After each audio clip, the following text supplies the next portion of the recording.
Hello everyone, welcome back to the channel. तो हमने start करी थी नर्सिंग फाउंडेशन या फिर फंडामेंटल ऑफ नर्सिंग की यूनिट फर्स्ट, जो की थी introduction to health and illness. ठीक है, तो उसमें हमने डिस्कस किया था हेल्थ के बारे में, उसके कॉन्सेप्ट्स के बारे में, ठीक है, उसके डायमेंशंस के बारे में।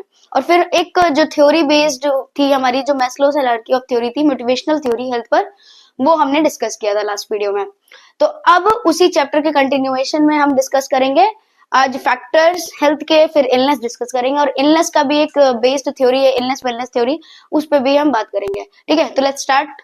तो आज का जो पहला टॉपिक है हमारा वो है फैक्टर इन्फ्लुएंसिंग हेल्थ। मतलब ऐसे कौन कौन से फैक्टर्स हैं जो हेल्थ को, या तो आप कह सकते हो, अफेक्ट कर रहे हैं। ठीक है, कौन कौन से ऐसे फैक्टर्स आपके सराउंडिंग में, आपके एनवायरमेंट में है, जो आपकी हेल्थ को कहीं ना कहीं कुछ ना कुछ ऐसा उनका रोल है, ताकि आपकी हेल्थ और थोड़ी सी डिजीज की तरफ जा रही है। ठीक है, आप बढ़ रहे हो उसकी तरफ। तो वो फैक्टर्स क्या क्या है? पहला है हमारे पास सोशियो इकोनॉमिक स्टेटस। अब सोशियो इकोनॉमिक स्टेटस के बारे में हम क्या जानते हैं? सोशल और इकोनॉमिक स्टेटस का मतलब है आपकी सोसाइटी में क्या स्टेटस है, या फिर आपका फाइनेंशियल कंडीशन कैसा है। लाइक फॉर एन एग्जांपल, जिसका भी फाइनेंशियल कंडीशन अच्छा होता है, जो मिडिल क्लास के अपर लोग हैं, ठीक है, तो उनकी फैसिलिटीज अच्छी होती हैं, उनकी सराउंडिंग अच्छी होती है, उनका जो भी रहन सहन का तरीका है, लाइफस्टाइल अच्छी होती है। ठीक है, अच्छी न्यूट्रिशन मिल रही है। वेयर एज जो लाइक इतनी अच्छी नहीं है फाइनेंशियल कंडीशन में, पुअर है, अंडर पॉवर्टी लाइन है, मिडिल क्लास है, तो वो हर फैसिलिटीज उनको नहीं मिल रही है। ठीक है, चाहे वो उनके मींस न्यूट्रिशन को लेके हो या अदर फैसिलिटीज हो, वो अवेलेबल नहीं हो पा रही है उनको। तो वहां पर रोल करता है कि आपका जो इकोनॉमिक है स्टेटस है, या फिर आपका जो सोशल स्टेटस है, वो हेल्थ पर कैसे इम्पैक्ट डाल रहा है। ठीक है, तो अगर आपके पास लाइक फैसिलिटी, लाइक न्यूट्रिशन की हम बात करें फॉर एन एग्जांपल, अगर आपको प्रॉपर न्यूट्रिशन नहीं मिलेगा तो ऑफ कोर्स कहीं ना कहीं वो आपके हेल्थ पर इम्पैक्ट डालेगा। नेक्स्ट आपका है फिजिकल एनवायरनमेंट। मतलब आप जिस एनवायरनमेंट पर रहते हैं वो कैसे इम्पैक्ट कर रहा है आपके हेल्थ को। ओके, तो हेल्थ में लाइक फिजिकल एनवायरनमेंट में सबसे पहले आपका आता है वाटर। लाइक आप जो ड्रिंकिंग वाटर है, आप जो वाटर यूज कर रहे हो, अगर वो क्लीन नहीं है, ठीक है, वो सप्लाई जैसे आ रही है, कुछ लोग सप्लाई लेते हैं, कुछ लोगों के यहाँ समर होती है, अदर बहुत सारे रिसोर्सेज हैं, कुछ लोग हो सकता है डिपेंड हो, जो रिवर वाटर है, ठीक है, या फिर पॉन्ड वाटर है, उन पे डिपेंडेंट हो। तो वहां पे वो होता है ना कि अगर ये ऐसी रिसोर्सेज पे वो डिपेंड करता है जहाँ पे फैसिलिटीज लाइक इतनी अच्छी नहीं होती, पानी साफ नहीं है, तो कहीं ना कहीं वो डिजीज कंडीशन अराइज करेगी। ओके, देन आपका आता है टेम्परेचर। ऑफ कोर्स अगर आप बहुत हाई टेम्परेचर में रह रहे हैं तो कहीं ना कहीं वो आपके हेल्थ को इम्पैक्ट करेगा। आप बहुत लो टेम्परेचर में रह रहे हो तो भी वो आपके हेल्थ को इम्पैक्ट करेगा। सेम एज इसमें इंक्लूड नहीं है, आप नॉइज का भी ले सकते हैं। जो नॉइजी एरिया में रहते हैं उनका भी हेल्थ कहीं ना कहीं डिस्टर्ब होता है, मेंटल हेल्थ डिस्टर्ब होती है ज्यादा नॉइज से। ठीक है, देन आपका आता है एयर। ऑफ कोर्स आप जिस लाइक आप जैसे आप नॉर्मली आप बात करते हो कभी आप कॉमनली, तो गांव में क्या होता है ना, फ्रेश एयर बोलते हैं, होती है। वो क्यों? जैसे आप शहर में रह रहे हो, वहां पे आपका जो भी एयर कंडीशन है, जैसे बहुत ज्यादा पॉल्यूशन है, इस समय एयर पॉल्यूशन भी बहुत ज्यादा हो रहा है, तो वो आपकी हेल्थ कंडीशन को इम्पैक्ट करेगा। ठीक है, वेयर एज जो गांव में लोग हैं वो उनको फ्रेश एयर मिल रही है तो उतना उनको प्रॉब्लम नहीं है। रेस्पिरेटरी डिजीज उतनी नहीं है उनके उनके साइड पे। रेस्पिरेटरी डिजीज, स्मोकिंग और अदर फैक्टर्स हैं, ठीक है, एयर फैक्टर नहीं है। लेकिन वही क्या बोलते हैं, अर्बन एरिया में एयर पोल्यूशन ज्यादा फैक्टर है एज पर स्मोकिंग। ठीक है, देन आपका आता है हाइजीन। आप जिस कंडीशन में रह रहे हो, लाइक आपका जो एनवायरनमेंट है वो कितना साफ है, कितना सही है। ठीक है, आप लाइक अपने घर में रह रहे हो, उसकी साफ सफाई कैसी है। जैसे होता ना कि आपके आसपास कोई ऐसा रिसोर्स है जहाँ पे गंदगी है, ठीक है, तो वहां से आपके मच्छर मक्खी ये सारी चीजें आ रही हैं, फिर आपको इम्पैक्ट कर रही है। ठीक है, तो वहां से आपकी हेल्थ खराब होगी। देन आपका वर्किंग एरिया। आप लाइक अपने घर पे सही हो, आपके पास पूरी फैसिलिटी है, ठीक है, आपका सराउंडिंग बहुत अच्छा है, लेकिन आप जहाँ काम करने जा रहे हो शायद वो इतना अच्छा ना हो कि आपका हेल्थ अच्छे से रहे। जैसे फॉर एग्जाम्पल जो कोल्ड माइन वर्कर्स होते हैं, ठीक है, वो कोल माइन में वर्क करते हैं, तो उनको बहुत सारी डिजीज कंडीशन ऐसी हो जाती है जो लाइक रेस्पिरेटरी डिजीज हो रही है, निमोनो जो होती है, ठीक है, ये सारी चीजें होती है। और बाकी जो अदर फील्ड में, जैसे फील्ड में काम कर रहे हैं, बाकी जो कह सकते हो ना फिजिकल वर्क कर रहे हैं, उनको भी ये सारी चीजें फेस करने को मिलती है। नेक्स्ट हमारा जो फैक्टर है वो है कल्चरल फैक्टर। अब कल्चर कैसे आपके हेल्थ को इम्पैक्ट कर सकता है? जैसे कल्चर में बहुत रिलीजन्स में अलग अलग तरीके होते हैं, अलग अलग मोरल्स हैं, कस्टम्स हैं, ठीक है, बिलीव्स हैं। तो कुछ कल्चर्स फॉर एन एग्जांपल आप जैसे लीजिए, कुछ कल्चर्स में नॉन वेज का यूज ज्यादा है, या फिर आप कह सकते हो non veg as per main diet होती है। वेयर कुछ कल्चर ऐसे हैं जो सिर्फ वेजिटेरियन खा रहे हैं, तो वहां पे कहीं ना आपको वो न्यूट्रिशन जो आपको नॉनवेज से मिल रहा है वो आपको नहीं मिल रहा है वेजिटेरियन एस्पेक्ट पे। और वही जो नॉन वेजिटेरियन वो अगर ज्यादा नॉन वेज खा रहे हैं तो उनको भी कार्डियोवास्कुलर डिजीज होने के चांसेस हाई रहते हैं। देन आपका जेंडर पर भी बहुत सारी चीजें होती हैं, जैसे नॉर्मली आप मेल्स में देखते हैं कि स्मोकिंग ज्यादा देखने को मिलती है तो उनको रेस्पिरेटरी डिजीज ज्यादा दिखती है। विमेन्स में आपका आता है उनकी मेंस्ट्रुअल हाइजीन अच्छी नहीं है तो उनको उनके अंदर वो गायनिक जो होती है ना वो डिजीज कंडीशन ज्यादा आपको देखने को मिलती है। ठीक है, तो जेंडर के भी रोल होते हैं डिजीज कंडीशन को लेकर। देन जेनेटिक्स, ऑफ कोर्स अगर आपके फैमिली में कुछ डिजीज कंडीशन या फिर कोई ऐसी अबनॉर्मेलिटी अगर जेनेटिक्स में है, आपके जीन्स में है, तो ऑफ कोर्स वो आपको होने के चांसेस हैं। फॉर एन एग्जाम्पल, बहुत कॉमन एग्जाम्पल है वो है डायबिटीज, कि अगर आपके फैमिली में किसी को डायबिटीज है तो आपका जो डायबिटीज होने का चांसेस है वो 40% तक बढ़ जाता है। ठीक है, देन मेडिकल फैसिलिटीज ये कैसे इफेक्ट करती हैं, जैसे आपके आसपास मेडिकल अगर फैसिलिटीज हैं तो आपको अगर कोई प्रॉब्लम हुई, आपको कोल्ड का फीवर होता है तो आप नॉर्मली डॉक्टर से एडवाइस लेते हैं, आप जाते हैं और अपनी ट्रीटमेंट के लिए आप जो भी दवा वो प्रेस्क्राइब करेंगे आप लेके आते हो। वेयरएज अगर गांव में देखो तो मेडिकल फैसिलिटीज या तो अच्छी होती ही नहीं है या बहुत दूर होती हैं। ठीक है, तो उनका क्या है कि वो उस चीज को नॉर्मली अपने नेचुरल तरीके, अपने नेचुरल रेमेडी से ट्रीट करने की कोशिश करते हैं एंड देन वो उसी चीज को छोड़ देते हैं। बट वो धीरे धीरे कहीं ना कहीं वो डिजीज कंडीशन में क्या होता है, ट्रांसफॉर्म होने लगता है, कि वो धीरे धीरे कहीं ना कहीं प्रोग्रेस करने लगता है कि कोई एक ऐसी डिजीज है और वो उसके साइन एंड सिम्टम्स को वो बस नॉर्मल कह सकते हो बीमारी समझ के उसको छोड़ देते हैं। ठीक है, तो वहां पे आपका वो होता है मेडिकल फैसिलिटी का रोल होता है। अगर वो प्रेजेंट होता तो वो उस चीज के लिए जाते और अपना ट्रीटमेंट ले लेते, बट वो दूर है इसलिए वो जाते भी नहीं है। देन नेक्स्ट आपका आता है सोशल सपोर्ट। सोशल सपोर्ट कैसे आपकी हेल्थ को इफेक्ट कर सकता है, ये आपको मेजरली देखने को मिलेगा रूरल एरियाज में। रूरल में कैसे, जैसे विमेन में अगर आपको कोई लाइक होता है ना, मेजरली देखने को मिलता है कि उनको विमेन से रिलेटेड जो भी डिजीज कंडीशन हुई है तो वो कैसे होती है, लाइक इतनी सिवियरिटी पे वो आती है हॉस्पिटल्स में, उसके पहले वो अर्ली स्टेजेस पे क्यों नहीं आती, क्यों, क्योंकि उनको सोशल सपोर्ट नहीं होता। अरे कुछ नहीं है, नॉर्मली तो है, वो सही हो जाएगा, वो अपने होम रेमेडीज पे रहती है, वो किसी से बताती नहीं है। ठीक है, ऐसे ही सेम एज मेंस में होता है, वो अपने अगर उनको कोई प्रॉब्लम है, जेनाइटल प्रॉब्लम है, तो वो डिस्कस नहीं करते हैं, क्योंकि वो हो सकता है कहीं ना कहीं उनके ऊपर सवाल उठे कि अरे अरे तुझे तो प्रॉब्लम है, ऐसा है वैसा होता है ना, कि ये टैबू बना दिया गया है कि मेल में अगर ऐसी प्रॉब्लम है तो मेल को फिर परेशान करते हैं, फीमेल अपना एक्सप्रेस ही नहीं कर पाती आउट ऑफ शाइनेस कह सकते हो आप। तो अगर सोशल सपोर्ट होगा, अवेयरनेस होगी ना, तो पर्सन अपने आप को अर्ली स्टेज पर ट्रीट करा लेगा। लेकिन वो सोशल सपोर्ट कहाँ आपको मिलेगा, जब पर्सन एजुकेटेड होगा, जब अवेयर होगा, वो तभी हो पाता है। ठीक है, तो सोशल सपोर्ट भी आपके हेल्थ फैक्टर में है। देन आपका आता है एजुकेशन, ऑफ कोर्स अगर आप किसी चीज के बारे में जानते हो, लाइक आप बुखार के बारे में जानते हो, ठीक है, आप गए डॉक्टर पास, बुखार है, नॉर्मल बुखार है, कल नहा लिया था, कल आइसक्रीम खा ली थी, कल ये हुआ था, इसलिए कोल्ड कफ एंड फीवर है। ठीक है, तो आप बता सकते हो। तो एजुकेशन अगर आपके पास होगी तो आप उस चीज को जल्दी डायग्नोज कर पाओगे। लाइक अगर आपको कोई डिजीज कंडीशन है और आपको उसके बारे में पता है, फॉर एन एग्जाम्पल डायबिटीज, लोगों को डायबिटीज होती है बट लोगों को पता नहीं होता है, लोगों को हाइपरटेंशन होता है बट लोगों को पता नहीं होता है। लेकिन अगर जो पर्सन वही एजुकेटेड है तो उसके अकॉर्डिंग वो अपना क्या करते हैं, फिजिकल हेल्थ मेंटेन करते हैं, न्यूट्रिशन लेते हैं, तब वो धीरे धीरे बैलेंस हो जाते हैं। ठीक है, तो ये हमारे कुछ हेल्थ ऐसे फैक्टर्स थे जो हेल्थ पर इन्फ्लुएंस करते हैं। नेक्स्ट जो हमारा मेजर टॉपिक आता है वो होता है इलनेस। अब इलनेस को आप क्या समझते हो, इलनेस मतलब आप कह सकते हो कोई भी ऐसी कंडीशन जो आपके हेल्थ को इम्पैक्ट कर रही है या आपके फिजिकल हेल्थ पर, आपकी फंक्शनिंग पर, आपके स्ट्रक्चर्स पर कुछ ना कुछ इम्पैक्ट डाल रही है, वो होती है इलनेस। ठीक है, अब इलनेस की अगर हम डेफिनेशन देखें तो illness is the process of response of the person towards disease. मतलब अगर कोई डिजीज कंडीशन है तो आपका क्या रिस्पॉन्स होगा उस डिजीज के लिए, वो होती है इलनेस। लाइक एक होता है इलनेस, एक होता है सिकनेस। ठीक है, तो इलनेस मीन्स आपका रिस्पॉन्स, सिक मीन्स आप बीमार हो।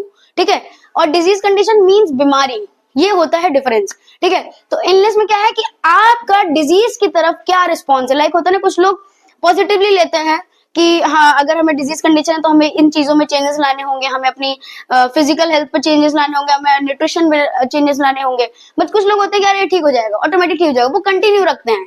फॉर एन एग्जाम्पल जैसे हाइपरटेंशन के पेशेंट होते हैं तो उनको होता है कि कोलेस्ट्रॉल लोअर करना है, ठीक है, उनका ब्लड प्रेशर उनको लो करना है, फिर भी वो कोई उस पर अपना ध्यान नहीं डालते और आराम से वही चीजें, उनकी वही लाइफस्टाइल कंटिन्यू है, तो वो ऑफकोर्स कहीं ना कहीं वो डिजीज कंडीशन अराइज करेगी। लेकिन अगर आपका रिस्पॉन्स अच्छा है, ठीक है, आप अपने आप में चेंजेस ला रहे हैं, तो आप भी फिर उस चीज को मॉडिफाई कर सकते हो और आप अच्छे से अपना लाइफस्टाइल मेंटेन कर सकते हो, ठीक है। तो illness is the process of response of the person towards disease. अब इलनेस में जो रिस्पॉन्स को कहा गया है वो है आपकी बॉडी रिस्पॉन्स को, लाइक आपकी बॉडी कैसे रिस्पॉन्ड कर रही है। फॉर एन एग्जांपल आपके इम्यून रिस्पॉन्स हो गए, आपके इन्फ्लेमेटरी रिस्पॉन्स हो गए, वो इलनेस मींस वही डिनोट करता है कि आपकी बॉडी डिजीज की तरफ कैसे रिस्पॉन्स कर रही है। अगर आपकी इम्यूनिटी अच्छी है, आपका फिजिकल हेल्थ अच्छा है, आपका सारे प्रोसेस सही है, तो वो क्या होगा कि वो रिस्पॉन्स करेगी डिजीज कंडीशन, वो डिजीज कंडीशन को ट्रीट करने की कोशिश करेगी बॉडी खुद से। जैसे नॉर्मली आपको अगर इन्फेक्शन होगा तो बॉडी अपना टेम्परेचर रेज करती है, फीवर होता है, ताकि वो इन्फेक्टिशियस जो भी इन्फेक्शन हुआ है वो ट्रीट हो सके, ठीक है। लेकिन अगर पर्सन की इम्यूनिटी जो है वो इतनी अच्छी नहीं है, ठीक है, अगर पर्सन का जो भी बॉडी रिस्पॉन्स, इम्यून रिस्पॉन्स है वो अच्छा नहीं है, तो क्या होगा वहां पे पर्सन जो भी कंडीशन हो रही है, नॉर्मल कोल्ड कफ को भी रिस्पॉन्स अपना नहीं दे पाएगा, उसको खुद से ट्रीट नहीं कर पाएगा, तब उसको एक स्पेसिफिक ट्रीटमेंट की जरूरत पड़ेगी। नेक्स्ट हमारा जो लाइक है पॉइंट है वो है कि person level of functioning is change. जब भी कोई डिजीज कंडीशन होती है या इलनेस होती है, जब आपकी बॉडी रिस्पॉन्स करती है, तब क्या होता है कि बॉडी की जो फंक्शनिंग होती है वो चेंज होती है, थोड़ी सी आपकी थोड़ी सी बॉडी लाइक होता है ना, टायर्डनेस की तरफ जाती है, फटीग हो जाती है, आपको खाने का मन नहीं करता है, ठीक है, आपको कुछ कोई एक्टिविटी करने का मन है, थोड़ी सी वीकनेस आपको फील होती है। तो वो कब होता है, जब आपकी बॉडी उस चीज आप लाइक आपकी बॉडी की फंक्शनिंग एक्टिविटीज के बजाय आप उसको ट्रीट करने में इन्वॉल्व हो चुकी है, ठीक है। तो इलनेस जब होता है तो आपके बॉडी स्ट्रक्चर्स, आपके फंक्शंस में कहीं ना कहीं डिफरेंस लाइक होता है ना कि डिफरेंस आता है, थोड़ा सा हो सकता है आपको थोड़ी सी वीकनेस महसूस हो, ठीक है, कुछ ना कुछ आपको महसूस होगा। देन आपका आता है टाइप्स ऑफ इलनेस। अब इलनेस के कितने टाइप हैं, वो होते हैं दो। पहला है आपका अक्यूट एंड दूसरा है क्रॉनिक, ठीक है। Acute means short term and chronic means जो लंबे समय से चलता आ रहा है, ठीक है। तो अब यहाँ पे इलनेस का क्या डिफरेंशिएशन है, इलनेस पे बात करें तो एक्यूट इलनेस वो होती है जो थोड़े से समय के लिए होती है, या शॉर्ट टर्म होती है वो जो इजीली आप ट्रीट कर सकते हो, ठीक है। शॉर्ट टर्म कितना, 6 मंथ्स, बिलो 6 मंथ्स, मतलब अगर 6 मंथ से ज्यादा का नहीं है तो वो अक्यूट में काउंटेबल होता है। बहुत सारी चीजें ऐसी होती हैं, नॉर्मल कोल्ड कफ हो गया, फीवर हो गया, जो 6 महीने से ज्यादा नहीं होते हैं, ठीक है। आपका अपेंडिसाइटिस हो गया, ये सब चीजें नॉर्मल है, ठीक है, कि वो अचानक से आपका ऑनसेट होता है और फिर वो ट्रीट हो जाता है विद इन 6 मंथ, ठीक। Then requires care and treatment, of course इसमें केयर एंड ट्रीटमेंट की रिक्वायरमेंट होगी, वरना वो प्रोग्रेस करेंगे। नेक्स्ट आपका है रैपिड ऑनसेट होता है। रैपिड ऑनसेट मतलब कहीं ना कहीं कुछ ऐसे फैक्टर होंगे जो आपकी हेल्थ को इम्पैक्ट करेंगे और वो रैपिड ऑनसेट होगा, मतलब उनका कहीं ना कहीं अचानक से ऑनसेट होगा। Then returns to the normal functioning, मतलब क्या होगा, जैसे ही वो ट्रीट होंगे बॉडी आपकी जो नॉर्मल फंक्शनिंग थी, डेली लाइफ की फंक्शनिंग थी, उसमें बॉडी वो आपकी रिटर्न कर जाएगी, ठीक है, मतलब आपकी बॉडी वापस से अपने फेवरेबल कंडीशन में आ जाएगी। देन आपका आता है क्रॉनिक। क्रॉनिक मतलब जो होता है लंबे टाइम से, लंबे time means above 6 months of time, जो आपका जैसे एक्यूट में था कि बिलो 6 मंथ का टाइम होता है डिजीज का, बट इसमें होता है कि 6 महीने से ज्यादा है उसका टाइम। लॉन्ग टर्म होता है above 6 month of time limit. इसका धीरे धीरे ऑनसेट होता है, स्लो ऑनसेट है, मतलब जैसे हाइपरटेंशन हो गया आपका, नॉर्मली क्या होगा, पहले बीपी राइज रहेगा हमेशा, फिर धीरे धीरे आपका वो कहीं ना कहीं इम्पैक्ट करेगा हार्ट को, फिर आपको सीवियस जो अदर डिजीज कंडीशन है अदर देन हाइपरटेंशन वो भी होने के चांसेस होंगे, ठीक है। तो वो ये प्रोग्रेसिव ऑफ नेचर है, मतलब ये धीरे धीरे, एक तो दिखेगा नहीं पहले आपको कि हो रहा है कुछ, ठीक है, धीरे धीरे बढ़ रहा है और ऊपर से ये बढ़ता ही रहा, ऐसा नहीं कि हुआ फिर रुक गया, वो बढ़ता ही रहता है आपके कंडीशन के अकॉर्डिंग। अगर आप चेंजेस लाते हो तो वो शायद ट्रीट हो जाए, लेकिन अगर आप चेंजेस नहीं लाते, उसी पैटर्न में रह रहे हो, तो वो धीरे धीरे प्रोग्रेस होगा। Then period of remission and exacerbation. Exacerbation में लाइक रेमिशन में क्या होगा कि आपकी जो बॉडी है, ठीक है, आपको जो ये धीरे धीरे डिजीज कंडीशन हो रही है, उसमें आपकी बॉडी में डिजीज कंडीशन तो धीरे धीरे हो रही है, लेकिन आपको साइन एंड सिम्टम्स नहीं आएंगे, मतलब आपको बाहर से नहीं पता चलेगा कि मुझे अंदर से कुछ हो रहा है, ठीक है, वो धीरे धीरे अराइज होगा। एक्सरवेशन में क्या होता है, लाइक जो बॉडी है वो उसको ट्रीट करने की कोशिश करेगी, लेकिन जो डिजीज कंडीशन है वो प्रोग्रेसिव इन नेचर होता है, ठीक है। तो वो धीरे धीरे बढ़ता रहेगा और नॉर्मल फंक्शनिंग को भी डिस्ट्रॉय करता रहता है। इस वजह से बॉडी जो है वो नॉर्मल फंक्शनिंग की तरफ लाइक होता है ना कि वापस से एकदम नहीं आ सकती है, प्रॉपर फंक्शनिंग आपकी नहीं आ सकती है, ऐसा एक्सरबेशन पीरियड में होता है आपका। देन आपका आता है specific treatment required. Of course जो क्रॉनिक इलनेस होती है वो धीरे धीरे हो रही है, बहुत सारी चीजें अदर फैक्टर्स भी हैं, तो उनके लिए एक स्पेसिफिक ट्रीटमेंट होगा। जैसे मलेरिया का स्पेसिफिक ट्रीटमेंट है, ठीक है, आपके हार्ट अटैक के स्पेसिफिक ट्रीटमेंट्स हैं, ठीक है, आपके ब्रेन स्ट्रोक के स्पेसिफिक ट्रीटमेंट, वैसे वो जो डिजीज कंडीशन उनके स्पेसिफिक ट्रीटमेंट रेजिम होंगे, ठीक है। ओके, तो जो हमारा नेक्स्ट टॉपिक है उसके बारे में बात करते हैं। हमने इलनेस पढ़ लिया, इलनेस के टाइप्स पढ़ लिया। अब इलनेस के ऐसे कौन कौन से कॉज फैक्टर्स हैं या फिर रिस्क फैक्टर्स हैं जो इलनेस को लाइक होता है ना क्रिएशन में हेल्प कर रहे हैं, जो क्रिएट कर रहे हैं, ठीक है। तो वो फैक्टर्स दो टाइप होते हैं, पहला आपका होता है मॉडिफिएबल एंड दूसरा होता है आपका नॉन मॉडिफिएबल, ठीक है। अब मॉडिफिएबल कौन कौन से वो फैक्टर्स होते हैं या फिर कह सकते हो कॉज हैं, लाइक जो हम मॉडिफाई कर सकते हैं, जिनको हम चेंज कर सकते हैं, ठीक है, रिवर्सिबल होते हैं नेचर में। वेयर एज नॉन मॉडिफिएबल क्या होते हैं, जिनको हम चेंज नहीं कर सकते हैं या फिर आप कह सकते हो नॉन रिवर्सिबल होते हैं नेचर में, ठीक है, हमारे बस में नहीं होता है कि हम उसको मॉडिफाई कर पाए, ठीक है। तो मॉडिफिएबल की अगर हम बात करें तो मॉडिफिएबल में आता है हमारा पहला लाइफस्टाइल एंड दूसरा एनवायरनमेंट। ये दो चीजें हैं जिनको हम चेंज कर सकते हैं, जो रिवर्सिबल है, जिन पे हम अपना कह सकते हैं ना हम अपने अकॉर्डिंग चीजें चेंजेस ला सकते हैं, अपने अकॉर्डिंग चीजें चेंज कर सकते हैं, ठीक है। तो लाइफस्टाइल में जैसे नॉर्मली आप बात करो, लाइफस्टाइल क्या है कि आप जैसे रह रहे हो, आपके रहन सहन का तरीका, ठीक है, तो उसमें बहुत सारी चीजें ऐसी होती है जिनको आप मॉडिफाई कर सकते हो, ठीक है, ताकि आपको इलनेस ना हो, आपकी हेल्थ अच्छी रहे, ठीक है। इसमें नॉर्मली फॉर एन एग्जांपल के तौर पे हमने बात करी, न्यूट्रिशन आप चेंज कर सकते हो, ठीक है। अगर आपकी लाइफस्टाइल सेडेंट्री है, सेडेंट्री मीन्स लेजीनेस है, ठीक है, एक्टिवनेस नहीं है, तो सेडेंट्री है, आप कहीं कुछ कर नहीं रहे हो, फिजिकल वर्क नहीं है आपका, तो वो ऑफ कोर्स कहीं ना कहीं इलनेस क्रिएट करेगी, ठीक है। तो उसको आप चेंज कर सकते हो। स्ट्रेस एंड एंजाइटी, आप बहुत ज्यादा काम कर रहे हो, ठीक है, आप बहुत ज्यादा स्ट्रेस हो, बहुत ज्यादा एंजाइटी है आपकी लाइफ में, तो ये सारी चीजें आपकी हेल्थ को इम्पैक्ट करती हैं, ठीक है। तो इन सब चीजों को आप चेंज कर सकते हो। वेयर एज न्यूट्रिशन की अगर हम बात करें तो न्यूट्रिशन अगर आप अच्छा लोगे तो आपकी हेल्थ ऑफ कोर्स अच्छी रहेगी, आपको कोई डेफिशिएंसी नहीं होगी, ठीक है, आपको कोई ऐसी कंडीशन नहीं होगी जो न्यूट्रिशन की वजह से होती है। नेक्स्ट आपका आता है एनवायरनमेंट। एनवायरनमेंट में क्या है कि आपके जो लाइक आप जैसे रह रहे हो उसके आसपास का एरिया, आपका एनवायरनमेंट, आपकी सराउंडिंग वो कैसी है, अगर वो ठीक नहीं होगी तो ऑफकोर्स आपकी हेल्थ खराब होगी। इसमें आता है आपका फिजिकल।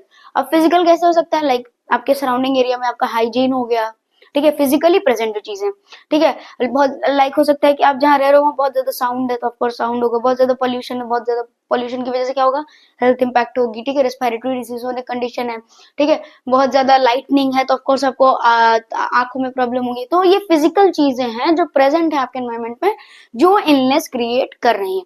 देन आपका आता है social and mental. Social and mental में क्या होता है, लाइक दोनों चीजें इक्वली रिस्पॉन्सिबल है। कैसे, अगर सोशली आप इनएक्टिव हो, ठीक है, आइसोलेटेड हो, आप ज्यादा एक्टिव नहीं हो, आपका रिलेशन अच्छा नहीं है, स्ट्रेस्ड है, एंजाइटी, आप आइसोलेटेड रहते हो, तो ऑफकोर्स वहां पे आपका जो सोशल लाइफ वो तो खराब है ही, कम्युनिकेशन का लैक है, आपका रिलेशन नहीं सही है, ठीक है। दूसरा आपके मेंटल हेल्थ पर भी इम्पैक्ट पड़ेगा, इफेक्ट पड़ेगा। क्यों, क्योंकि अगर आप बहुत स्ट्रेस हो तो आपको mental condition like depression, anxiety, stress, ये सारी चीजें होने के चांसेस हैं। तो वो भी क्या है आपका लाइक होता है ना, इन सब चीजों की वजह से एक इलनेस क्रिएट होती है। देन हम बात करते हैं नॉन मॉडिफिएबल। नॉन मॉडिफिएबल मतलब जिनको हम चेंज नहीं कर सकते हैं, बस हम कह सकते हो उनके चांसेस कम कर सकते हैं, ठीक है। तो नॉन मॉडिफिएबल में आता है जैसे एज। अब जैसे एज फैक्टर में चिल्ड्रन, उनकी इम्यूनिटी डेवलप नहीं होती प्रॉपर, ठीक है।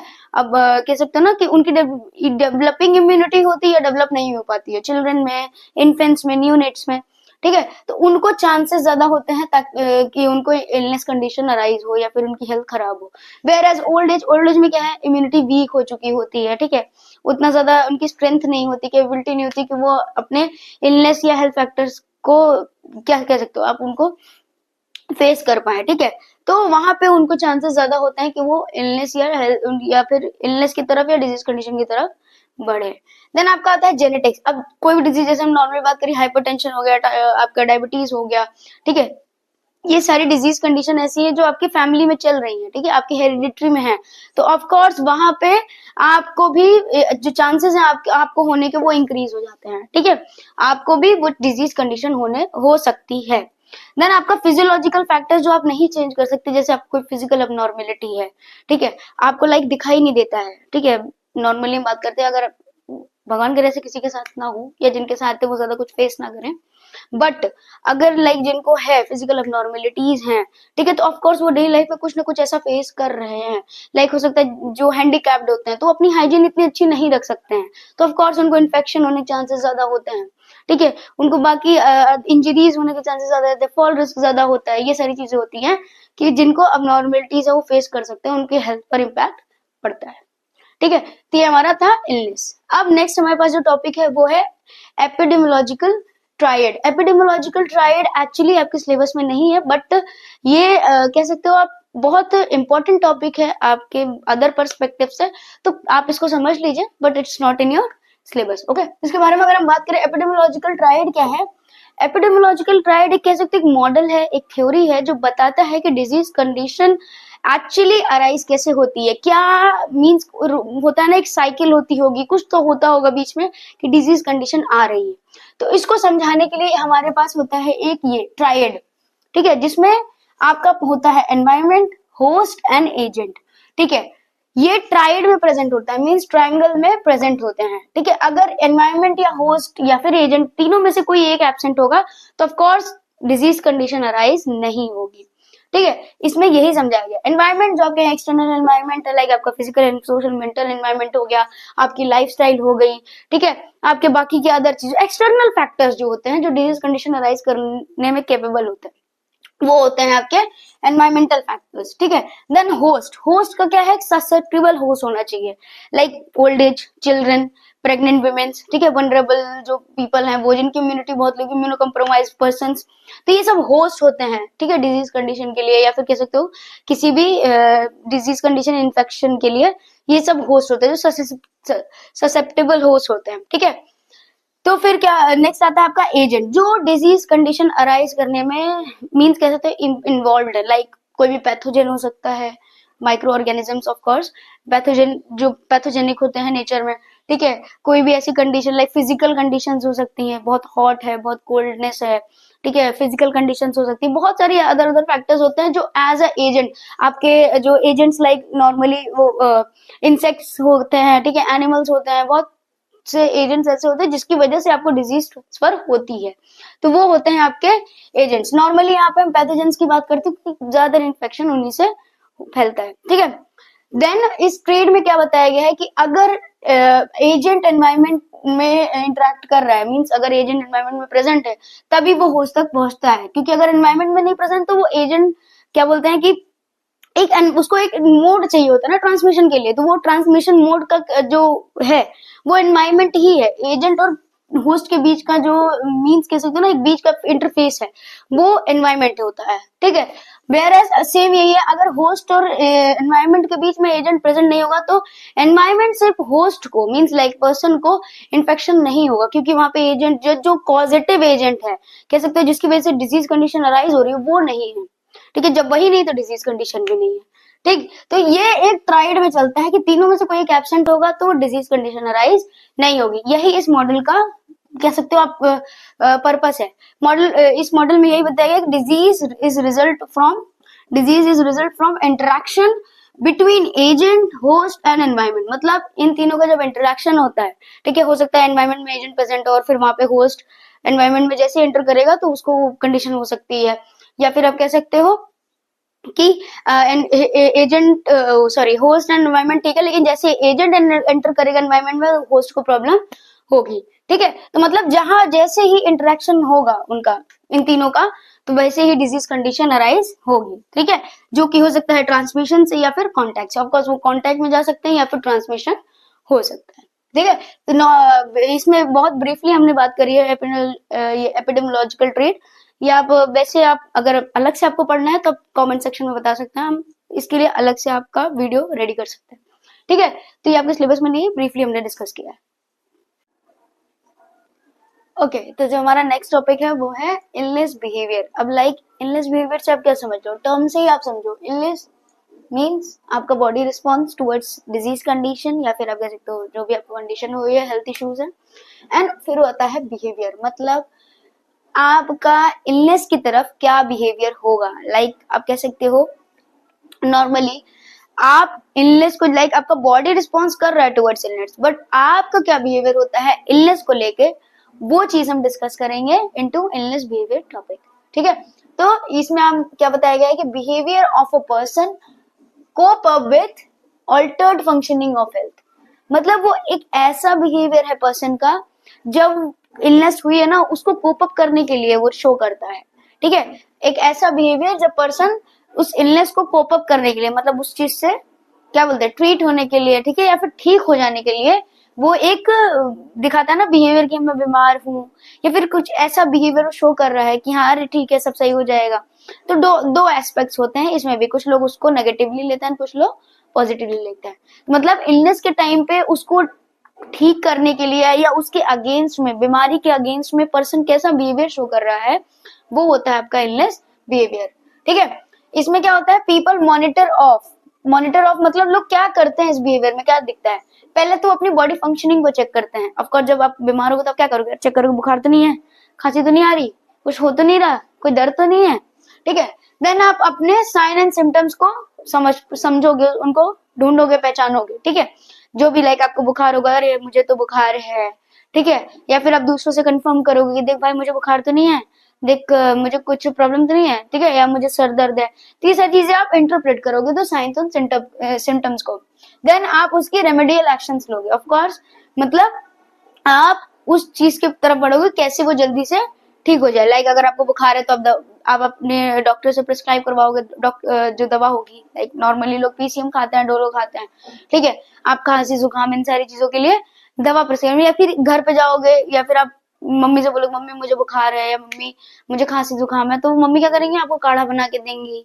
ठीक है, आपको एक प्रॉपर क्या बोलते हैं, कुछ लोग स्टीम लेते हैं ताकि उनकी जो कफिंग है वो रिलीव हो। ठीक है, तो ये इलनेस बिहेवियर क्या है कि बिहेवियर है जो पर्सन शो करता है जब उसको इलनेस हो जाती है, या फिर आप कह सकते हो कोई डिजीज कंडीशन हो जाती है, तो उसके अगेंस्ट में जो बिहेवियर शो करता है वो होता है आपका इलनेस बिहेवियर। इसके स्टेजेस होते हैं, इलनेस बिहेवियर के स्टेजेस होते हैं जिनके बारे में हम बात करेंगे। वो स्टेजेस किसने दिए थे, सचमैन इन 1965 में।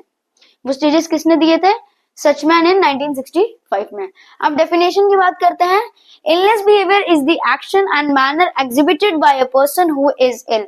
मतलब एक ऐसा कह सकते हो एक बिहेवियर क्या है, एक एक्शन है या एक मैनर है जो पर्सन एग्जिबिट करता है, मीन शो करता है जब वो बीमार होता है या फिर जब वो इल होता है, means when he is sick. ठीक है, it is influenced by age, gender, family values, mental status and educational level. ये इन्फ्लुएंस कैसे होता है बिहेवियर, लाइक आप कह सकते हो एज के अकॉर्डिंग। फर्स्टली अगर हम बात करें तो एज, जैसे बच्चे होते हैं मम्मी मैं तो बीमार हूँ, लेकिन बड़े क्या है कि हाँ ठीक है ठीक हो जाएगा। तो अलग अलग होता है ना, एक मेच्योरिटी लेवल होता है उसको एडजस्ट करने में या फिर उसको अडेप्ट करने में। ठीक है, एज के अकॉर्डिंग बिहेवियर होगा, देन जेंडर के अकॉर्डिंग बिहेवियर होगा। लाइक होता है ना घर में फीमेल्स जो होती है वो जल्दी बताती नहीं बीमार है, बट जो अदर पर्सन होते हैं बताते हैं कि हाँ मैं बीमार हूँ, मैं कोई काम नहीं कर रहा हूँ। ठीक है, लेकिन फीमेल जब बीमार होती है फिर तो करने लगती है ना, लाइक आपकी मम्मी होती हैं, आपकी बहनें होती हैं, ऐसे होती हैं। ठीक है, देन आपका होता है फैमिली वैल्यू कि आपके फैमिली में लाइक कैसे वो ट्रीट करते हैं। जैसे कुछ लोगों के घर में होता है अरे कुछ नहीं हुआ है, सब सही हो जाएगा, दवा खाओ, काढ़ा पियो, सब सही हो जाएगा। बट कुछ फैमिलीज में होता है थोड़ी सी खरोच है, डॉक्टर को बुलाओ, डॉक्टर को बुलाओ। तो फैमिली वैल्यूज वो बिहेवियर आप रिप्रेजेंट करते हो अपने फैमिली वैल्यूज के अकॉर्डिंग। देन आपका मेंटल स्टेटस, आप उस चीज को पर्टिकुलरली कैसे ले रहे हो। जैसे मैंने बात करी, कुछ लोग नेगेटिवली उसको वो करते हैं, कंसिडर करते हैं, लाइक अरे मैं तो बहुत बीमार हूँ, मुझसे तो कोई काम नहीं होगा, मैं कुछ नहीं कर सकता। और कुछ लोग होते हैं कुछ नहीं हुआ है, फीवर ही तो है, सही हो जाएगा, भले ही वो 1 से 4 फीवर हो। ठीक है, तो mental state. Then educational level, जैसे जो एजुकेटेड है, जिनको पता है बुखार ज्यादा कुछ लाइक बुखार तभी होता है जब इन्फेक्शन होता है, तो बुखार होना अच्छी बात है। बट सम अदर जो एजुकेटेड नहीं, जिनको नहीं पता बहुत बुखार है, डॉक्टर साहब जल्दी से देख लीजिए, ऐसा होता है ना। ठीक है, तो ये होता है कि इलनेस का जो बिहेवियर आप जब इलनेस के टाइम पर आप बिहेवियर जो रिप्रेजेंट करते हो वो इन्फ्लुएंस होता है अदर फैक्टर से। देन हम उसके स्टेजेस की अगर बात करें तो इसमें 4 स्टेजेस कितने दिए थे, सचमैन इन 1965 में। ओके, तो पहला स्टेज है एक्सपीरियंसिंग सिम्टम्स। मतलब जो पर्सन बीमार है वो सिम्टम्स एक्सपीरियंस करेगा, लाइक उसके अंदर बॉडी में जो भी सिम्टम्स आ रहे हैं, जो साइंस आ रहे हैं, वो उसको एक्सपीरियंस करेगा। जैसे हो गया नॉर्मली पेन होगा, ठीक है, उसको बुखार होगा, खांसी होगा, जुकाम, मीन्स कोल्ड, देन आपका डिस्कम्फर्ट, थोड़ी सी वीकनेस होगी, तो ये सारी चीजें वो एक्सपीरियंस करेगा कि सच में वो बीमार है। देन अज्यूमिंग सिक रोल, अब सेकंड स्टेज क्या होगा, जैसे उसको ये समझ में आएगा तब वो अज्यूम करेगा कि वो बीमार है।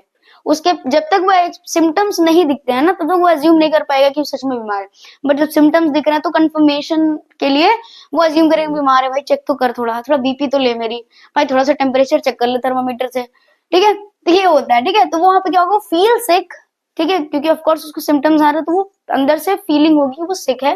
Then needs confirmation, of course confirm करेगा कि कहीं ऐसा तो नहीं कि उसको गलत समझ में आ रहा हो, देन वो कंफर्मेशन लेगा, उसके बाद वो इलनेस पर फोकस करेगा, लाइक जो भी उसको सिम्टम्स आ रहे हैं, क्यों आ रहा है, कुछ तो हुआ होगा, कोई तो रीजन होगा, ठीक है, वो सारी चीजें अपने लाइक अपने से सॉल्व करने की कोशिश करेगा। देन थर्ड, जैसे ये स्टेज वो होगा, देन इसके बाद जो थर्ड स्टेज आता है वो होता है एज्यूमिंग डिपेंडेंट रोल, मतलब वो फिर वो इलनेस को क्या करेगा, एक्सेप्ट करेगा, ठीक है, अगर कंफर्मेशन मिले कि हाँ भाई तो सच में बुखार है, देन इस चीज को एक्सेप्ट करेगा, या फिर डॉक्टर के पास जाएगा, भाई डॉक्टर से बात करेगा कि मुझे ये चीजें थी, या मुझे बुखार हो रहा है, मुझे जुकाम है बहुत दिन से है, ये ऐसा है, तो वो क्या करेगा, वहां पे एक डायग्नोसिस कंफर्म करेगा कि आपको इन्फेक्शन हो गया है या आपको कोई प्रॉब्लम है, ठीक है, तो वहां पे डायग्नोसिस उसकी कंफर्म होगी। देन उसको वो या तो वो एक्सेप्ट करेगा या फिर वो डिनाई करेगा, मतलब हाँ कि हो सकता है इसकी वजह से इन्फेक्शन हो, मैंने कुछ लाइक फास्ट फूड ज्यादा वो कर लिया था, ठीक है, बाहर से खा लिया तो उसकी वजह से हो सकता है, या फिर अदर कंडीशंस हो सकती हैं, ठीक है, या फिर डिनायर ऐसा कुछ नहीं हो सकता, डॉक्टर साहब मैंने तो ऐसा कुछ किया ही नहीं, मैं मेरे साथ ऐसा क्यों हुआ, लाइक होता है ना कि मैं तो सब कुछ सही खा रहा हूँ, मैं तो सब रिफ्रेश्ड खा रहा हूँ, ठीक है, मेरा न्यूट्रिशन में से कैसे हो गया, तो वो चीजें होती हैं। देन आप उसको एक्सप्लेनेशन मिल जाती है कि हाँ ये कंडीशन होती है, ऐसी वजह से इन्फेक्शन हो सकती है, ठीक है, देन वहां पे वो सेटिस्फाई होगा कि ओके ठीक है, डायग्नोसिस कंफर्म हुई, अब उस पे क्या उसका रोल होगा, वो आता है आपका फोर्थ स्टेज। फोर्थ स्टेज में क्या होता है, वो रिकवरी की तरफ ध्यान देता है, लाइक मेडिकेशन लेगा प्रॉपर, ठीक है, या फिर केयर होगी, लाइक जो भी होती है, नॉर्मल कफ एंड कोल्ड में स्टीम ले रहे हो आप, ठीक है, अगर फीवर ज्यादा है तो आप क्या बोलते हो, आप स्पॉन्जिंग कर रहे हो, कोल्ड स्पॉन्जिंग कर रहे हो, ठीक है, ये सारी चीजें हैं, आप टाइमली मेडिकेशन ले रहे हो, एक्सरसाइज कर रहे हो, न्यूट्रिशन ले रहे हो, देन आप कुछ क्या करोगे, एक रिकवरी अचीव करोगे, वो होता है आपका फोर्थ स्टेज। तब वो बिहेवियर चेंज होता है, अब मैं सही हो रहा हूँ, तो वहां पे वो क्या होता है, बिहेवियर चेंजेस आते हैं। देन वहां पे क्या होगा, सेल्फ केयर, जैसे हमने बात कही ना कि अचीव करेगा वो, जैसे ही कि डायग्नोसिस कंफर्म है, या तो हॉस्पिटलाइज होगा अगर ज्यादा सीवियरिटी है, या फिर अगर नॉर्मल है तो खुद सेल्फ केयर कर सकता है। देन वो ट्राई करेगा कि वो रिटर्न हो जाए नॉर्मल स्टेज पर, और जैसे वो नॉर्मल स्टेज पर वापस रिटर्न होगा तो उसका बिहेवियर जो होगा वो नॉर्मल हो जाएगा, जैसे उस वक्त था जब वो इलनेस के पहले था, मीन्स लाइक इलनेस में बिहेवियर चेंज हुआ था पर्सन का, बट अब वो नॉर्मल स्टेज पे आ गया है। तो ये था हमारा इलनेस बिहेवियर। ओके, तो नेक्स्ट जो हमारा टॉपिक है इम्पैक्ट ऑफ इलनेस, मतलब हमारे ऊपर या फिर कह सकते हो हमारे रोल्स पर इलनेस का क्या इम्पैक्ट होता है, मतलब इलनेस की वजह से क्या क्या कह सकते हो आप डिस्टर्ब हो सकती है चीजें या फिर इंटरप्ट हो सकती हैं। तो पहला इम्पैक्ट हम देखते हैं बिहेवियर के ऊपर, इलनेस का क्या इम्पैक्ट होता है ऑन बिहेवियर। ऑफ कोर्स जब पर्सन इल होता है, सिक होता है, या फिर उसको कोई प्रॉब्लम होती है जिसकी वजह से उसकी हेल्थ कंडीशनिंग अच्छी नहीं है, तो उसके बिहेवियर में चेंजेस आते हैं, जैसे हमने अभी इलनेस बिहेवियर में पढ़ा था, ठीक है। तो वैसे क्या इम्पैक्ट होगा, पहले तो इमोशनल रिस्पॉन्स होगा उसका, ठीक है, इलनेस को लेके कि हाँ बीमार है या जो भी है, उसका इमोशनल रिस्पॉन्स टुवर्ड्स इलनेस आएगा, ठीक है। Then influence by nature and duration of illness, of course अगर ड्यूरेशन उसका ज्यादा है, ठीक है, लॉन्ग टर्म इलनेस है कोई, उसका नेचर कैसा है, बहुत ज्यादा पेन है या जो भी कुछ है, तो वहां पे पर्सन का बिहेवियर जो होगा ना एग्रेसिव हो सकता है, बहुत ज्यादा एंग्जाइटी स्ट्रेस ये सारी चीज होती है ना, तो बिहेवियर इम्पैक्ट होता है इलनेस की वजह से। अगर शॉर्ट टर्म के लिए हाँ ठीक हो जाऊंगा नो प्रॉब्लम, वहीं अगर लॉन्ग टर्म जिसको कंडीशन है आप उससे बात करो तो थोड़ा सा एक्सजरेटेड पर्सन होता है ना कि एजिटेटेड एकदम, ठीक है। Then severe illness leads towards डाबडा, ऑफ कोर्स जैसे अब बहुत ज्यादा सीरियस इलनेस, लोगों को कैंसर है, ठीक है, या कुछ लोगों को हो सकता है बहुत सीवियर सीवियर कंडीशन की डिजीजेस हैं, तो उनका जो स्टेट होता है ना बिहेवियर का वो होता है डाबडा। अब डाबडा आप जानते हैं, डाबडा का फुल फॉर्म आप बता होता है डी फॉर डिनायल।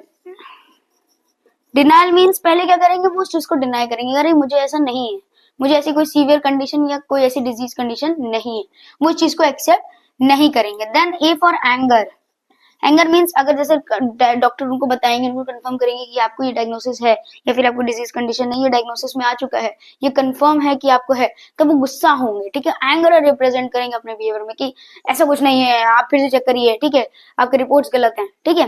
देन आपका आता है bargaining, B for bargaining. Bargaining में मतलब क्या होता है, आप बार्गेन करते हो, आप कह सकते हो आप स्पिरिचुअली बार्गेन करते हो अपने फैमिली मेंबर से, मुझे कैसे हो सकता है, मुझे नहीं हुआ है, मैं ही क्यों हूँ, मुझे ही क्यों हुआ है, ठीक है। तो ये सारी चीजें होती है जब आप आपके एंगर में थोड़ा सा आ जाता है ना, कि जब आप कहीं ना कहीं कंफर्म होने लगते हो कि है ये, लेकिन अब आप उसको एंगर में कैसे बार्गेनिंग में रिप्रेजेंट करते हो कि अरे मुझे ऐसा कुछ नहीं हुआ था, बट पता नहीं कैसे हो गया है, ये सारी चीजें मुझे ही क्यों हुआ है, ठीक है। तो वो होता है। देन आपका आता है D for depression. D for depression, depression में क्या होगा, पर्सन रिफ्लेक्ट करेगा कि उसको सच में वो उसने एक्सेप्ट कर लिया है कि उसको वो डिजीज कंडीशन है, एंड देन अब वो डिप्रेस्ड है उस चीज को कि अरे मेरे पास तो इतनी सारी चीजें थी, मेरे ये एम्स थे, मेरे ये गोल थे, मैंने उनको अभी पूरे नहीं किए, मेरे ये ड्रीम्स थे जिन्हें मुझे करने थे, मैं ये करना चाहता था, या फिर मैं बिल्कुल नहीं चाहता कि मेरे साथ ऐसा हो, मेरे बहुत सारी चीजें होती है ना, लोग इमोशनल हो जाते हैं, डिप्रेस्ड हो जाते हैं। देन फिर ए फॉर होता है एक्सेप्टेंस। देन वो उस चीज को एक्सेप्ट कर लेते हैं। एक्सेप्ट कर लेते हैं मीन्स अपने बिहेवियर में रिप्रेजेंट करते हैं, हाँ हो तो गया ही है, चेंज नहीं कर सकते हैं, हम उसके आगे का देखेंगे। देन ये आता है आपका जो बिहेवियर पैटर्न होता है सीवियर इलनेस आप कह सकते हो, या फिर लॉन्ग टर्म इलनेस होती है जो आप देख सकते हैं। नेक्स्ट आपका आता है बॉडी सिस्टम। अब इलनेस का बॉडी सिस्टम पे क्या इम्पैक्ट होता है, फिजिकल चेंजेस। पहला आपका फिजिकल चेंजेस। तो फिजिकल चेंजेस में क्या होगा, लाइक आपके फिजिकल में क्या, लाइक आपकी फिजिकल बॉडी में क्या चेंजेस आ रहा है, ठीक है। हो सकता है आपको फटीगनेस महसूस हो, ऑफ कोर्स हर कोई भी, आपको बुखार, इवन छोटा छोटा जुकाम बुखार भी होगा तो भी आप वीक महसूस करेंगे, ठीक है। तो बॉडी में आपके चेंजेस आएंगे, हो सकता है कुछ फिजिकल चेंजेस अलग, जैसे डिजीज कंडीशन उसकी वजह से फिजिकल चेंजेस आप ले आ रहे हो अपने बॉडी में, ठीक है। ऑफ कोर्स ये आपकी बॉडी में देखने को मिलेगा, आप एंजाइटी रहोगे, स्ट्रेस रहोगे, तो उसकी वजह से बॉडी में इम्पैक्ट पड़ता है, भूख नहीं लगती है लोगों को। देन लाइफस्टाइल चेंजेस आप करते हो अपने बॉडी के ऊपर, जैसे आपको मान लीजिए डायबिटीज है, तो बहुत सारे लोग जब डायबिटीज होती है तो मीठा खाना छोड़ देता है, तो वो क्या है, चेंजेस ही ला रहा है फिजिकल हेल्थ को वाइज करने के लिए। तो ये होता है इलनेस का impact on body. Then imagine rule. अब आपके रूल पे क्या इम्पैक्ट पड़ा है इलनेस का, ऑफ कोर्स अगर आप बीमार हो, आप इल हो, ठीक है, तो आपके जो रोल्स एंड रिस्पॉन्सिबिलिटी, लाइक आप अगर आप स्टूडेंट हो तो आपका रोल है कि आप पढ़ो, अच्छी जॉब लो, या अपने एम को अचीव करो, बट अब वो रोल वो आप नहीं कर सकते क्योंकि आप बीमार हो। घर में अगर पापा बीमार होंगे तो ऑफकोर्स वो अर्निंग का सोर्स, जो भी आपके अर्नर है, ब्रेड विनर है आपके घर में, मम्मी पापा, अगर वो बीमार हो तो ऑफकोर्स वो इनकम नहीं आएगी, वो इनकम सोर्स कहीं ना कहीं इंटरप्ट होगी, ठीक है। तो क्या होगा कि unable to perform rules and responsibilities, वो अपनी रूल्स एंड रिस्पॉन्सिबिलिटीज को सही से नहीं कर पाएंगे। फिर उसके लिए हमें क्या चाहिए होगा, एडजस्टमेंट्स। जो इसका सेकंड पॉइंट है वो है एडजस्टमेंट, जो हमें चाहिए होगा जब हम आप कह सकते हो कि जब आपके पेरेंट्स अगर लाइक बीमार है, उनका रोल एंड रिस्पॉन्सिबिलिटीज कहीं ना कहीं इंटरप्ट हो रहा है, डिक्रीज हो रहा है, देन वहां उसके लिए एडजस्टमेंट्स होंगे ना, कि लाइक अगर मम्मी बीमार है, वो टिफिन नहीं बना रही तो पापा बना रहे हैं, या फिर आपके जो घर में सर्वेंट्स हैं, मेड्स हैं, वो बना रहे हैं, ठीक है। तो ये होता है फिर एडजस्टमेंट। तो ये इम्पैक्ट होता है इलनेस का आपकी बॉडी पर, आपके बिहेवियर पर, या फिर आपके रोल पर। ओके तो जो हमारा नेक्स्ट टॉपिक है, या आप कह सकते हो इस यूनिट का लास्ट टॉपिक है, उसके बारे में बात करते हैं। एंड मोस्ट इंपॉर्टेंट, ये बहुत इंपॉर्टेंट टॉपिक है, तो आप इसको प्लीज नोट कर लें एग्जाम पॉइंट ऑफ व्यू से। ये ज्यादातर 10 मार्क्स के क्वेश्चन में आता है एंड कॉमनली इन 5 मार्क्स, ठीक है। तो इस टॉपिक के बारे में हम बात करते हैं, health illness continuum. Health illness continuum actually एक थ्योरी है जो रिप्रेजेंट करती है हेल्थ और इलनेस के बीच के रिलेशन में, या फिर कह सकते हो उसके बीच के कंपोनेंट्स को, ठीक है। तो इस कॉन्टिन्यूम में क्या है, हम वो बात करते हैं।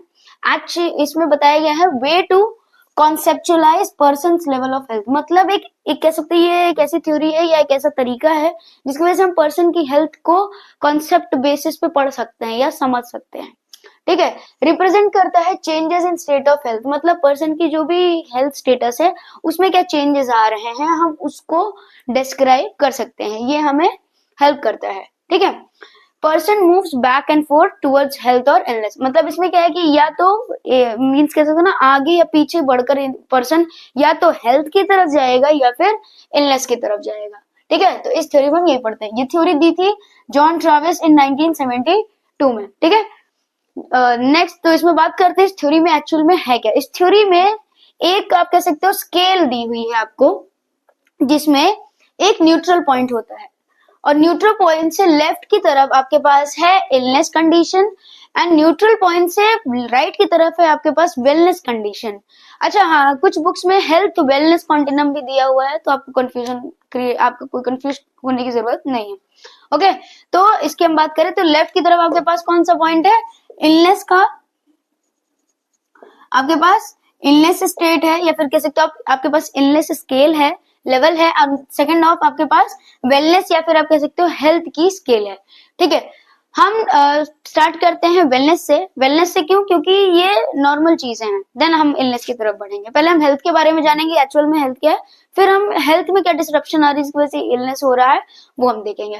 ठीक है, तो जो हेल्थ के साइड पे है या फिर आप कह सकते हो वेलनेस के साइड से न्यूट्रल पॉइंट से हम बात करें तो वहां पे 3 कंपोनेंट है, अवेयरनेस, एजुकेशन एंड ग्रोथ।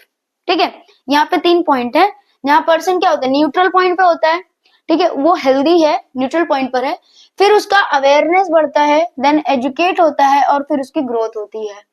ठीक है, ये होता है। तो अवेयरनेस में क्या पढ़ता है इंसान, अवेयरनेस पढ़ता है अपने इलनेस के बारे में। ठीक है, जो भी उसकी इलनेस है उसके बारे में वो अवेयर होता है। लाइक अगर आपको बुखार होगा तो आप पहले अवेयर होगे ना कि आपको आपका टेम्परेचर इंक्रीज होता है, आपको ये प्रॉब्लम होती है, आपको वीकनेस होती है। ठीक है, तो आप अपने इलनेस पर फोकस करते हो, उसके वार्निंग साइंस पर फोकस करते हो कि बुखार से और क्या क्या हो सकता है। देन आप एजुकेशन, एजुकेशन क्या करता है, लाइक आप एजुकेट होते हो, आपके जो भी जो कंडीशन हुई है, जो इलनेस हुई है उसके बारे में आप एजुकेशन लेते हो या फिर आप कह सकते हो नॉलेज गेन करते हो, एंड देन उस इलनेस को प्रिवेंट करने के लिए आप तरीके निकालते हो या फिर आप कह सकते हो आप उस तरीकों को जानते हो। फॉर एग्जाम्पल अगर आपको कोई नॉर्मली आप उसके लिए आप वैक्सीन आप कह सकते हो, जैसे आप कोविड था, कोविड के बारे में आपको पहले अवेयरनेस मिली थी, देन आपने उसके प्रिवेंशन के लिए वैक्सीन ली थी। ठीक है, तो आप फिर एजुकेशन गेन करते हो और देन आपका जो स्केल है वो जब राइट की तरफ बढ़ता है, वेलनेस की तरफ बढ़ता है, तो वहां पे आपके पास आता है जो एंड पॉइंट है वो है ग्रोथ। मतलब अब आप ग्रोथ की तरफ बढ़ोगे। ऑफ कोर्स जब आप बीमार नहीं रहोगे तो आप कुछ ना कुछ प्रोडक्टिव करोगे, कुछ ना कुछ ऐसा करोगे ताकि आपको सक्सेस गेन हो। तब आप क्या किधर बढ़ोगे, ग्रोथ की तरफ। ग्रोथ आपकी फिजिकल हो सकती है, मेंटल हो सकती है, सोशल हो सकती है, इंटेलेक्चुअल हो सकती है, किसी भी एस्पेक्ट में आप ग्रो करोगे क्योंकि आप हेल्दी हैं और आप हेल्दी के एक ऐसे पॉइंट पर है जहां पे आपको कोई प्रॉब्लम है ही नहीं। ठीक है, आप कह सकते हो ना फ्री ऑफ एनी डिजीज और इलनेस हो। ठीक है, मतलब आप अवेयर हो, आपको पता है हर चीज और आप ग्रो कर रहे हो, आप प्रिवेंट कर सकते हो। ठीक है, आप इन सारी चीजों के बारे में जानते हो। ये होता है वेलनेस की स्केल। अब हम अगर बात करें इलनेस की स्केल तो अच्छा एक चीज, वेलनेस की स्केल में जब आप एकदम एंड पे जाओ तो आपको मिलता है एक हाई लेवल ऑफ वेलनेस मिलती है। ठीक है, वेयर एज जब हम लेफ्ट की तरफ बात करें इलनेस की स्केल पे तो आपको क्या देखने को मिलता है, डेथ, प्री मेच्योर डेथ। मतलब होता है ना कि इलनेस की वजह से, ठीक है, या डिजीज कंडीशन की वजह से। अब इलनेस की स्केल अगर हम बात करें तो उसकी तरफ जब होता है, पहला होता है आपका साइंस। साइंस मतलब जो बॉडी में प्रेजेंट होता है, लाइक अगर आपको कोई बीमारी होगी, कोई इलनेस, कोई डिजीज कंडीशन होगी तो आपको साइन देखने को मिलेगा रिगार्डिंग डिजीज कंडीशन। ठीक है, वो क्या होता है, एविडेंस ऑफ डिजीज। मतलब साइंस तभी आएंगे ना जब कुछ होगा, तो ऑफकोर्स वो उसका एविडेंस ही माना गया है। ठीक है, जो डायग्नोस करते हो आप खुद से, लाइक होता है ना खांसी जुकाम बुखार, ऑफकोर्स आपको हो सकता है, कुछ हो सकता है। देन या फिर वो डायग्नोस करते हैं डॉक्टर्स प्रॉपर इन्वेस्टिगेशंस के साथ, मीन्स आपके रिपोर्ट्स के अकॉर्डिंग। तो क्या होता है, साइंस आपका बताते हैं आपकी डिजीज है या नहीं है, आपका मतलब जो भी है। ठीक है, अगर आपको डिजीज है तो फिर आपका सिम्टम शो होगा, फिर आप ट्रीटमेंट वगैरह लोगे। लेकिन अगर साइंस ओनली नॉर्मल साइंस है तो आप वापस से न्यूट्रल पॉइंट पे आओगे आफ्टर ट्रीटमेंट। ठीक है, तो ये क्या होता है, ऑब्जेक्टिव फॉर्म होता है जो देख कर पता लग जाता है कि हाँ पर्सन को प्रॉब्लम है। लाइक आपका फीवर हो गया, आपका टेम्परेचर इंक्रीज होगा, डॉक्टर उसको मेजर करेगा कि हाँ इतना है। ठीक है, ये इन्फेक्शन की वजह से हो सकता है। लेकिन अगर ज्यादा है, लाइक एक होता है ना कि फीवर में भी स्टेजेस होते हैं, लाइक आप फीवर के जो टेम्परेचर होता है उसमें भी स्टेजेस होते हैं कि फ्रॉम जो आपके नॉर्मल स्टेज है 98.6 से लेके आपका 100 या फिर 101 फ़ारेनहाइट तक, देन वो एक माइल्ड फॉर्म ऑफ फीवर है, then moderate form of fever 101 से लेके 103 फ़ारेनहाइट तक, देन वो माइल्ड आपका मॉडरेट फॉर्म होगा, देन 103 से 105 या अबव आपका होता है सीवियर फॉर्म या फिर अबव सीवियर। ठीक है, तो ये सारी चीजें होती है, तो वो उस पर डिपेंड करता है कि डॉक्टर आपको कैसे ट्रीट करेगा। ठीक है, अगर आपका साइन सिम्टम नेचुरल है, ट्रीटेबल है, तो आप वापस न्यूट्रल पॉइंट पे आओगे, वरना आप किधर फर्दर मूव करोगे सिम्टम्स की तरफ, जो आप लिख सब्जेक्टिव फॉर्म इसलिए कहा क्योंकि उसको आप एक्सपीरियंस करोगे, वो डॉक्टर्स ने एक्सपीरियंस, लाइक आपको बैक एक हो रहा है, ठीक है, आपको कमर दर्द हो रहा है, वो आपको पता है, आपको हेडेक हो रहा है, वो आपको पता है, आपको बॉडी में डिस्कम्फर्ट पेन है, वो आपको पता है, डॉक्टर को नहीं पता है, ठीक है। डॉक्टर तो साइंस पर फोकस करेगा एंड सिम्टम्स पर वो आप बताओगे, सब्जेक्टिव फॉर्म में बताओगे, ठीक है। देन यहाँ पे क्या होता है कि पर्सन में feel but others can not measure, ये मीन्स क्या होता है, सिम्टम का फॉर्म होता है।